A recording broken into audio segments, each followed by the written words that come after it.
Earlier today, we had Lakers Media Day, and Darvin Ham and Rob Pelinka had interviews and kind of broke down the offseason as well as what to expect for the season, what the goal for this team is. And I kind of wanted to highlight a few things, primarily on the defensive end, because that's where I think the Lakers are really going to hang their hat, right? If we're a top 5 to 7 defense, which I do believe we can be, I think we're going to be a really good team. Because last year we were top 5 in pace, and we were top 5 in fast break points. And that was with an old team in Russell Westbrook. Imagine what we would be this year with, this young run and gun style team. I don't think we're going to have trouble scoring. Even last year, we scored 114 points per game. I imagine we're going to be somewhere in that vicinity this year, if not more. You got LeBron James and Anthony Davis. They're going to get you to 50 plus a game. And then Russ, let's say he gets you 15 to 18 a game. So you only need another, 50 points between 12 guys to really get you to your total, to what you need to achieve. And the defensive end is going to be where it's like we need to stop them from scoring. Because last year, we scored 114, but we were giving up like 120 a game. So we need to be able to keep teams under 114, because that's how you win the game of basketball, right? So one of the first things is Pelinka having multiple guards that can do multiple things dimensionalizes our backcourt. Also was continued by Darvin Ham. We're going to be able to get stops. We should be one of the elite defensive teams in the league. I love that. I really hope that that's the case. I really hope that that's the truth, because we really do need to be a top defensive team in this league. We need to be elite. I do think we have enough to be that. And then also, Rob Pelinka confirms they look at Patrick Beverly as a 3-and-D wing on the roster. Trevor Lane even responded and says, makes the roster construction make a little more sense if they don't view Beverly as a guard. That said, asking him to defend bigger wings all season is a tall task. Now, look, we have a lot of wings. Patrick Beverly and Dennis Schroeder are capable of guarding multiple positions because they both, although slightly undersized, have good wingspans. Patrick Beverly's like a 6'7" wingspan, and then Dennis Schroeder is like a 6'8" wingspan. So they can guard guys much bigger than they are. And they have. Patrick Beverly, he's guarded players 1 through 3. In some cases, we've seen him guard guys like Draymond and stuff and do a pretty good job of holding his own. Here's the thing, though, is that if Patrick Beverly is like your 3 guard on a regular basis, that is a big problem. I'm not saying that certain teams, certain matchups, things like that, you can't. So say we're playing the Warriors and you have a Jordan Poole in the game, right? And he's playing the 3. And they're running a set of, say, Draymond at the 5, Wiggins at the 4, Poole at the 3, you have Clay at the 2, Steph at the 1. Yeah, of course, Patrick Beverly, I believe, can hold his own against Jordan Poole. But if we're playing, say, the Nets and he's got to guard Kevin Durant, I don't see that happening. Even like a Kawhi Leonard or Paul George, I don't see that happening, right? The bigger wings, that's a real problem. But our biggest hole, obviously, is wing depth. But we do have LeBron. LeBron has shown that he can play defense if he wants to. Hopefully, Darvin Ham has him buying in on the defensive end. I don't expect him to be a lockdown elite defender. He's shown that he can be when need be, but I need him to at least be serviceable, right? Because he's going to be playing the bulk of the minutes. But then we have guys like, Walker, who's got a 6'10" wingspan. So with that length, you can make things difficult. And I think it's really going to come down to the team defense. And I do like the guard play because we got a lot of tenacious guards. We got a lot of guards that can switch and at least be serviceable. Even if they're guarding a bigger player, they can at least hold their own. And that's key defensively. Just make it difficult, right? It's the NBA. There's a lot of incredible scorers in this league. But can you make it difficult? The beauty is, too, from the defensive side, is we have 2 of the top 5 in the league as defenders to the closest offensive player. So basically what that means is, say Kevin Durant has the ball on the wing and Patrick Beverly is the closest defender, right? Doesn't necessarily mean Patrick Beverly that's his guy he has to guard. It just means that he is within the closest proximity of said player. They're the top 5. We have 2 of those players. Number 1 overall is Giannis. Number 2 is Patrick Beverly. So I'm sure that Rob Pelinka and Darvin Ham and stuff are looking at stats like that and going, Patrick Beverly can guard bigger wings, and statistically has shown that he's capable of making things difficult and actually preventing them from scoring. And the number 4 person on that list, because like I said, we have 2 on the top 5, Patrick Beverly's number 2. Number 4 is Anthony Davis. So when those 2 are on the court together, we have 2 of the top 5 defensive closeout guys in the entire league. And also, Dennis Schroeder. Dennis Schroeder is another really good guy. Last time Dennis Schroeder was on the Lakers were a plus 15 with Dennis Schroeder, LeBron James, and Anthony Davis. So, again, there is a large sample size of success amongst this team. And I really think that we do have incredible guard play. I really like the guard play. I like the guard play against all the teams in the league. I think we match up and do really well. Our size down low, I think we match up and can do really well. It's just that wing spot. But I believe with, team defense and community, we can make things very difficult for the wings. And especially come the playoffs. It's harder to do in the regular season because you only play this, said team once. But in the playoffs, we have so many guys. JTA, you have Troy Brown, Walker, you have Austin Reeves, guys like that, where if we're playing, say we're playing the Clippers, right? And you have a Paul George playing the 3.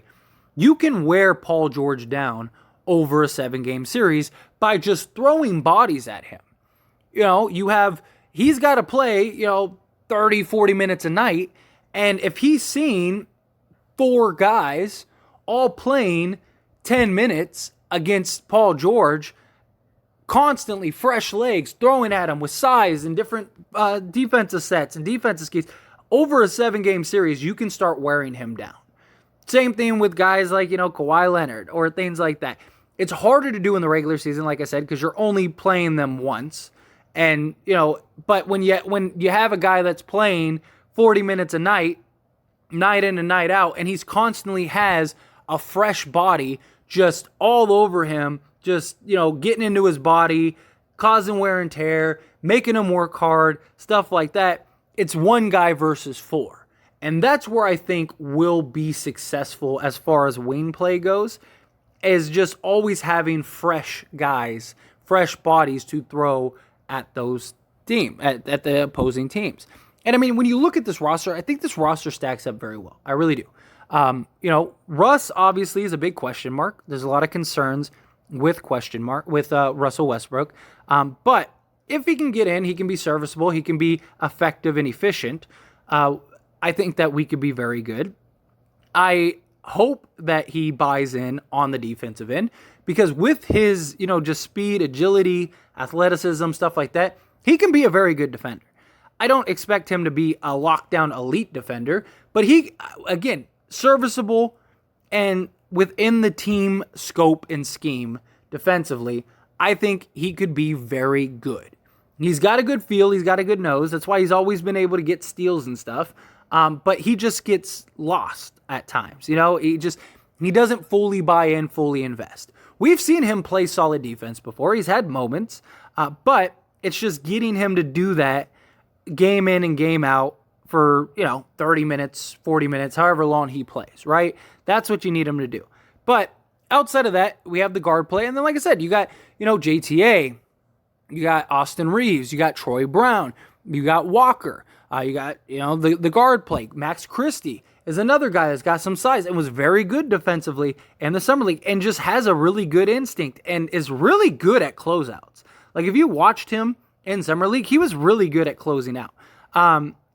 That's where we're going to, I think, hang our hat as far as wing defense goes and just team defense, is having fresh bodies. I see Darvin Ham going deep into the roster night in and night out. And he basically said as much, right? He said he's not going to play Anthony Davis and LeBron James playoff minutes, that he wants to cut their minutes as much as possible. So I could see them getting around, 30 minutes a game. Ideally, if you can, you want to get LeBron to like 25 minutes a game. But I think that just comes down to, can we win games with that? If LeBron's only playing, say, 25 minutes a game, are we good enough to win those games with him only playing 25 minutes? If we are, then great. If you can keep LeBron and AD as fresh as possible, then good. But even down low, again, you got Anthony Davis, who's a great defender. He can guard wing players. He can step out. He can move his feet, block shots, do a little bit of everything. You got, Damian Jones, good shot blocker, good rebounder, a high energy, physical player. That's really good. You got Thomas Bryant, same thing. He can block shots, a physical player, high energy. He can also step out, knock down the three ball. Damian Jones, he shoots like 33% from three, but to be fair, doesn't have a large sample size. He's only taken like 43s for his career or something like that, but has shot it at like a 33% rate, which is really good for a center. So I think it's going to be by committee. I think it's going to be a team effort, a collective effort, which, you can make the argument that that's kind of for all teams, but it's going to come down to the defensive end. I think our bigs need to be able to hold their own. I think, they got to be able to be prepared for us to funnel, because that's what we're going to have to do a lot, is have our guards and have our wing guys kind of funnel the wing players and the opposing guards and stuff like that to our bigs, and our bigs got to be ready for that. Our bigs got to be ready for the blindside defense, the help defense, stuff like that. We need them to be able to be physical, to be able to close out, to be able to, hold their own and not be liabilities. It's not as simple as just stand in the paint and block shots when guys come in. No, you got to be able to we got to have each other's backs here is what I'm trying to get at, and that's where we're going to go. That's where we're going to be elite. And I do believe if we have a top 5 to 7 defense, if not better, I think this team is going to be very good. I don't think we're going to have a problem scoring at all, even with our lack of shooting. We haven't had trouble scoring the last few years, and we haven't been very good. Even the bubble year, we shot like 34.5%, 35%, from three. So it's not like we've been an elite 3-point shooting team since LeBron's got here. But we were very good defensively that year. And so if we can be very good defensively this year, I think we're going to be okay. I really do. We got good size down low. We got multiple guards that can do multiple things, play multiple positions, really sort of, have interchangeable lineup, stuff like that. I think that's key. I think that's important. I think this team is good enough and has enough depth to where if LeBron James and Anthony Davis or one or the other end up missing ample time, that I think we still have enough talent to win games. And then ultimately, Russell Westbrook, how will Russell Westbrook fit in? Will he buy in? Will they be able to make him work? Obviously that's the, biggest question of the season. But I think at the end of the day, no matter what, it's going to rest on these two guys. LeBron James and Anthony Davis, we go as far as these two take us. I think that they have enough talent around them to take this team very far. LeBron, of course, isn't 27 anymore. He's not going to be able to just completely throw this team on his back. And, because, LeBron, if we're being honest, LeBron's done a lot more with a lot less. But he was also a lot younger. And so I don't think he has the ability to carry us anymore. Now, if we get to like the Western Conference Finals and we get to the NBA Finals, not saying that we will, I'm just saying if we do, I think LeBron has enough in him to basically carry more of a load. But, during an 82-game season and a second round of a playoff series where LeBron's like, I got like 2 or 3 more of these to go. I don't think he's going to be able to do that. So he needs help. He needs guys like AD to really step up. We need an MVP level season from Anthony Davis. It doesn't mean he has to win the MVP, but he needs to be a candidate for sure. But anyway, as always, this is a discussion, so I want to hear from you. Let me know your thoughts and opinions down in the comment section below. What do you think? Do you think we can be an elite defense? Do you think we're not? However you feel, I'd love to hear your thoughts and opinions. So quick little shameless plug, everyone. If you enjoy my videos and commentary here on this channel, As It Stands Lakers, then check out the link down in the description below and go subscribe to As It Stands. Believe it or not, As It Stands was the first channel. If it wasn't for that channel, this channel would never have existed. Because of the success of that channel, it led me to want to create this Lakers channel. So do me a huge solid. If you're not subscribed over there, go check that out. Go subscribe over there. I talk all things sports, all teams, things like that, not just the Lakers. So if you just enjoy my commentary and want to hear me talk about other things, or you just, are a fan of other sports and other teams, go check that out. I promise you will not be disappointed. That being said, hit that like button. Helps me out a lot. Lets me know you enjoy these types of videos, and I truly appreciate it. If you're not subscribed to the channel, hit that subscribe button, followed by the bell notification. Stay up to date with all things sports. Join this wonderful community and all of our discussions. I'll see you all in the next one. Thank you.